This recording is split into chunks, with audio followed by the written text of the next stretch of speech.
BJP అటు వరి కల్లాల వద్దకు వెళ్ళి ధాన్య సేకరణకు సంబంధించిన అంశంలో విజిట్ చేయాలని చెప్పి రాష్ట్ర పార్టీ కూడా నిర్ణయించింది. ఇదే విషయం మీద మనతో మాట్లాడడానికి మెదక్ ఎంపీ రఘునందన్ రావు గారిని ఒకసారి మాట్లాడించేటువంటి ప్రయత్నం చేద్దాం.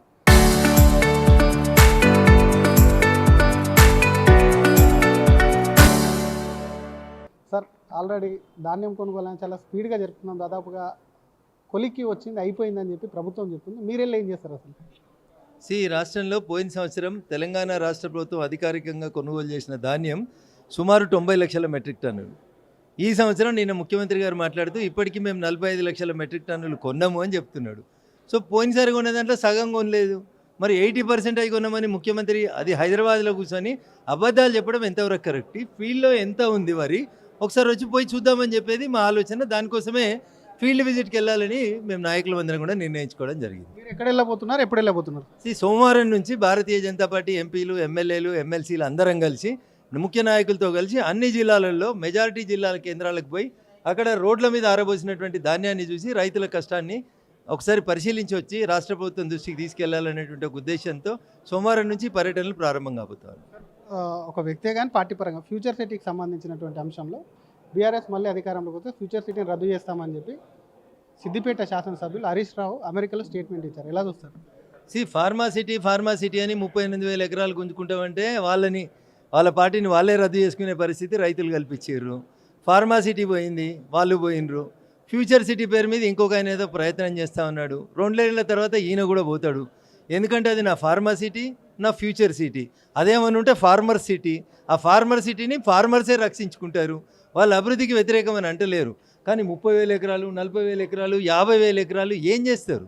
10 ఏళ్లలో ఫార్మా సిటీ పేరు మీద హరీష్ రావు గారు ఒక 100 ఎకరాలలో ఒక 100 కోట్లతో ఒక్క ఫార్మా కంపెనీ అయినా కట్టిరా? మీరు కట్టనప్పుడు హెలికాప్టర్లు వేసుకొని మీరు తిరుగుతేంది, మా పొలాలు గుంజుకుంటే మాకేంది అనేది రైతన్నల యొక్క ఆగ్రహం. దాన్ని అర్థం చేసుకోకుండా వాళ్ళు ఫార్మా సిటీ అని నినాదం బాగుందని వాళ్ళు పోయినరు. ఇప్పుడు వీళ్ళు ఫ్యూచర్ సిటీ అని వీళ్ళు పోతుర్రు. కానీ అది ఒరిజినల్గా ఫార్మర్ సిటీ. అది ఫార్మర్సే కాపాడుకుంటారు, ఫార్మర్ సిటీగానే కొనసాగించబడుతుంది. బీజేపీ ఒకవేళ అధికారంలోకి వస్తే ఫార్మర్స్ నచ్చితే ఒక ఫార్మా కంపెనీ రావచ్చు, ఓ ఫ్యూచర్ కంపెనీ ఏదైనా రావచ్చు. కానీ ఇట్లా దౌర్జన్యం చేసి నా పేరు ఉండాలని ఈయన, నా పేరు ఉండాలని ఆయన, అరే అది మా తాతల పేరున్న భూమిలో పోయి నువ్వేమని రైతులు అడుగుతున్నారు. ఒకవేళ బీజేపీ అధికారంలోకి వస్తే అధికారంలోకి వస్తే ఫార్మర్ సిటీని కొనసాగిస్తాం, ఫార్మా సిటీ అవసరం ఉన్న చోట కడతాం, ఫ్యూచర్ సిటీ అవసరమైతే ఫ్యూచర్ సిటీ అవసరాలకు అనుగుణంగా తీర్చిదిద్దుతాం. కానీ ఎద్దేడిసిన వ్యవసాయం, రైతేడిసిన రాజ్యం బాగుండదు. కాబట్టి బలవంతపు సంసారాన్ని మేము ఎంకరేజ్ చేయం. రైతన్నల్ని ఒప్పించి మెప్పించి నిజాయితీగా చేసేటువంటి కార్యక్రమాలకి మేము మద్దతు ఇస్తాం. కానీ ఇట్లా బలవంతంగా నా పేరు కోసం ఫ్యూచర్ సిటీ, నీ తాత పేరు కోసం ఫార్మా సిటీ అంటే ఏ సోప్ జాంతానే. క్యాబినెట్ ఎక్స్పెన్షన్ అంటూ మంత్రివర్గ విస్తరణ అంటున్నారు. ఏమన్నా రఘునందన్ రావు ప్రధానమంత్రి గారి ప్రిరాగేటివ్. భారతీయ జనతా పార్టీలో నాకు మంత్రి నీకు మంత్రి అని ఎవరైనా మాట్లాడితే అది మూర్ఖత్వం తప్ప ఇంకొకటి కాదు. లాంగెస్ట్ ఎలక్టెడ్ ప్రైమ్ మినిస్టర్గా జూన్ 10వ తారీఖుకి 12 సంవత్సరాలు పూర్తి చేసుకుని భారత ప్రజాస్వామ్య వ్యవస్థలో అందరికంటే ఎక్కువ కాలం ప్రధానమంత్రిగా నిలబడినటువంటి నాయకుడిగా నరేంద్ర మోడీ గారి పేరు చరిత్రలో నిలబడబోతా ఉంది. జవహర్లాల్ నెహ్రూ గారు 5 సంవత్సరాలు నామినేటెడ్ ప్రధానమంత్రిగా ఉన్నారు.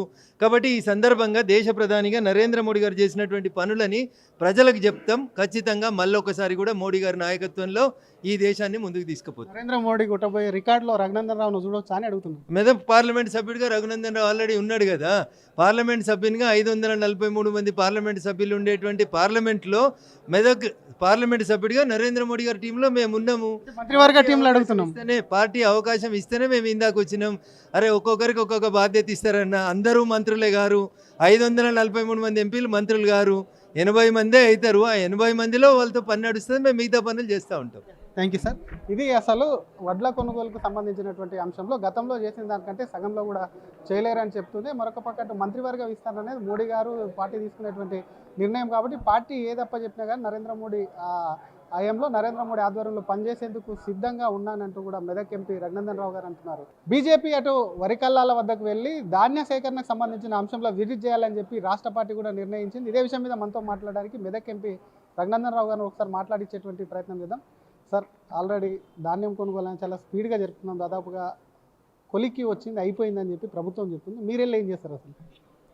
రాష్ట్రంలో పోయిన సంవత్సరం తెలంగాణ రాష్ట్ర ప్రభుత్వం అధికారికంగా కొనుగోలు చేసిన ధాన్యం సుమారు 90 లక్షల మెట్రిక్ టన్నులు. ఈ సంవత్సరం నిన్న ముఖ్యమంత్రి గారు మాట్లాడుతూ ఇప్పటికీ మేము 45 లక్షల మెట్రిక్ టన్నులు కొన్నాము అని చెప్తున్నాడు. సో పోయినసారి కొన్న దాంట్లో సగం కొనలేదు. మరి 80% అయి కొన్నామని ముఖ్యమంత్రి అది హైదరాబాద్లో కూర్చొని అబద్ధాలు చెప్పడం ఎంతవరకు కరెక్ట్? ఫీల్డ్లో ఎంత ఉంది మరి ఒకసారి వచ్చి పోయి చూద్దామని చెప్పేది మా ఆలోచన. దానికోసమే ఫీల్డ్ విజిట్కి వెళ్ళాలని మేము నాయకులందరం కూడా నిర్ణయించుకోవడం జరిగింది. మీరు ఎక్కడ వెళ్ళబోతున్నారు, ఎప్పుడు వెళ్ళబోతున్నారు? సోమవారం నుంచి భారతీయ జనతా పార్టీ ఎంపీలు, ఎమ్మెల్యేలు, ఎమ్మెల్సీలు అందరం కలిసి ముఖ్య నాయకులతో కలిసి అన్ని జిల్లాలలో మెజారిటీ జిల్లాల కేంద్రాలకు పోయి అక్కడ రోడ్ల మీద ఆరబోసినటువంటి ధాన్యాన్ని చూసి రైతుల కష్టాన్ని ఒకసారి పరిశీలించి వచ్చి రాష్ట్ర ప్రభుత్వం దృష్టికి తీసుకెళ్లాలనేటువంటి ఒక ఉద్దేశంతో సోమవారం నుంచి పర్యటనలు ప్రారంభం కాబోతారు. ఒక వ్యక్తే కానీ పార్టీ పరంగా ఫ్యూచర్ సిటీకి సంబంధించినటువంటి అంశంలో బీఆర్ఎస్ మళ్ళీ అధికారంలోకి వస్తే ఫ్యూచర్ సిటీని రద్దు చేస్తామని చెప్పి సిద్దిపేట శాసనసభ్యులు హరీష్ రావు అమెరికాలో స్టేట్మెంట్ ఇచ్చారు. ఎలా చూస్తారు? ఫార్మా సిటీ అని 38,000 ఎకరాలు గుంజుకుంటామంటే వాళ్ళ పార్టీని వాళ్ళే రద్దు చేసుకునే పరిస్థితి రైతులు కల్పించారు. ఫార్మా సిటీ పోయింది, వాళ్ళు పోయినరు. ఫ్యూచర్ సిటీ పేరు మీద ఇంకొక ఆయన ఏదో ప్రయత్నం చేస్తూ ఉన్నాడు. 2 ఏళ్ల తర్వాత ఈయన కూడా పోతాడు. ఎందుకంటే అది నా ఫార్మా సిటీ, నా ఫ్యూచర్ సిటీ. అదేమని ఉంటే ఫార్మర్ సిటీ. ఆ ఫార్మర్ సిటీని ఫార్మర్సే రక్షించుకుంటారు. వాళ్ళ అభివృద్ధికి వ్యతిరేకమని అంటలేరు. కానీ 30,000 ఎకరాలు, 40,000 ఎకరాలు, 50,000 ఎకరాలు ఏం చేస్తారు? 10 ఏళ్లలో ఫార్మా సిటీ పేరు మీద హరీష్ రావు గారు ఒక 100 ఎకరాలలో ఒక 100 కోట్లతోటి ఒక్క ఫార్మా కంపెనీ అయినా కట్టిరా మీరు? కట్టనప్పుడు హెలికాప్టర్లు వేసుకొని మీరు తిరుగుతేంది, మా పొలాలు గుంజుకుంటే మాకేంది అనేది రైతన్నల యొక్క ఆగ్రహం. దాన్ని అర్థం చేసుకోకుండా వాళ్ళు ఫార్మా సిటీ అని నినాదం బాగుందని వాళ్ళు పోయినరు. ఇప్పుడు వీళ్ళు ఫ్యూచర్ సిటీ అని వీళ్ళు పోతుర్రు. కానీ అది ఒరిజినల్గా ఫార్మర్ సిటీ. అది ఫార్మర్సే కాపాడుకుంటారు. ఫార్మర్ సిటీగానే కొనసాగించబడుతుంది. బీజేపీ ఒకవేళ అధికారంలోకి వస్తే ఫార్మర్స్ నచ్చితే ఒక ఫార్మా కంపెనీ రావచ్చు, ఓ ఫ్యూచర్ కంపెనీ ఏదైనా రావచ్చు. కానీ ఇట్లా దౌర్జన్యం చేసి నా పేరు ఉండాలని ఈయన, నా పేరు ఉండాలని ఆయన, అరే అది మా తాతల పేరు ఉన్న భూమిలో పోయి నువ్వేమని రైతులు అడుగుతున్నారు. ఒకవేళ బీజేపీ అధికారంలోకి వస్తే అధికారంలోకి వస్తే ఫార్మర్ సిటీని కొనసాగిస్తాం. ఫార్మా సిటీ అవసరం ఉన్న చోట కడతాం. ఫ్యూచర్ సిటీ అవసరమైతే ఫ్యూచర్ సిటీ అవసరాలకు అనుగుణంగా తీర్చిదిద్దుతాం. కానీ ఎద్దేడిసిన వ్యవసాయం, రైతేడిసిన రాజ్యం బాగుండదు. కాబట్టి బలవంతం సంసారాన్ని మేము ఎంకరేజ్ చేయం. రైతన్నల్ని ఒప్పించి మెప్పించి నిజాయితీగా చేసేటువంటి కార్యక్రమాలకి మేము మద్దతు ఇస్తాం. కానీ ఇట్లా బలవంతంగా నా పేరు కోసం ఫ్యూచర్ సిటీ, నీ తాత పేరు కోసం ఫార్మా సిటీ అంటే ఏ సోప్ జాంతానే. కేబినెట్ ఎక్స్పెన్షన్ ఉంటూ మంత్రివర్గ విస్తరణ అంటున్నారు. ఏమన్నా రఘునందన్ రావు ప్రధానమంత్రి గారి ప్రిరాగేటివ్. భారతీయ జనతా పార్టీలో నాకు మంత్రి నీకు మంత్రి అని ఎవరైనా మాట్లాడితే అది మూర్ఖత్వం తప్ప ఇంకొకటి కాదు. లాంగెస్ట్ ఎలక్టెడ్ ప్రైమ్ మినిస్టర్గా జూన్ 10వ తారీఖుకి 12 సంవత్సరాలు పూర్తి చేసుకుని భారత ప్రజాస్వామ్య వ్యవస్థలో అందరికంటే ఎక్కువ కాలం ప్రధానమంత్రిగా నిలబడినటువంటి నాయకుడిగా నరేంద్ర మోడీ గారి పేరు చరిత్రలో నిలబడబోతా ఉంది. జవహర్లాల్ నెహ్రూ గారు 5 సంవత్సరాలు నామినేటెడ్ ప్రధానమంత్రిగా ఉన్నారు. కాబట్టి ఈ సందర్భంగా దేశ ప్రధానిగా నరేంద్ర మోడీ గారు చేసినటువంటి పనులని ప్రజలకు చెప్తాం. ఖచ్చితంగా మళ్ళొకసారి కూడా మోడీ గారి నాయకత్వంలో ఈ దేశాన్ని ముందుకు తీసుకుపోతాం. నరేంద్ర మోడీ కొట్టబోయే రికార్డులో రఘునందన్ రావును చూడవచ్చు అని అడుగుతున్నాను. మెదక్ పార్లమెంట్ సభ్యుడిగా రఘునందన్ రావు ఆల్రెడీ ఉన్నాడు కదా. పార్లమెంట్ సభ్యునిగా 543 మంది పార్లమెంట్ సభ్యులు ఉండేటువంటి పార్లమెంట్లో మెదక్ పార్లమెంట్ సభ్యుడిగా నరేంద్ర మోడీ గారి టీంలో మేము ఉన్నాము. మంత్రివర్గ టీంలో అడుగుతున్నాం. పార్టీ అవకాశం ఇస్తేనే మేము ఇందాక వచ్చినాం. అరే ఒక్కొక్కరికి ఒక్కొక్క బాధ్యత ఇస్తారన్న. అందరూ మంత్రులే గారు. 543 మంది ఎంపీలు మంత్రులు గారు. 80 మందే అవుతారు. ఆ 80 మందిలో వాళ్ళతో పని నడుస్తుంది. మేము మిగతా పనులు చేస్తూ ఉంటాం. Thank you sir. ఇది అసలు వడ్ల కొనుగోలుకు సంబంధించినటువంటి అంశంలో గతంలో చేసిన దానికంటే సగంలో కూడా చేయలేరని చెప్తుంది. మరొక పక్క మంత్రివర్గ విస్తరణ అనేది మోడీ గారు పార్టీ తీసుకునేటువంటి నిర్ణయం. కాబట్టి పార్టీ ఏదప్ప చెప్పినా కానీ నరేంద్ర మోడీ ఆధ్వర్యంలో పనిచేసేందుకు సిద్ధంగా ఉన్నానంటూ కూడా మెదక్ ఎంపీ రఘునందన్ రావు గారు అంటున్నారు. కెమెరామెన్ గజబ్తో శ్రీధర్, RTV, హైదరాబాద్.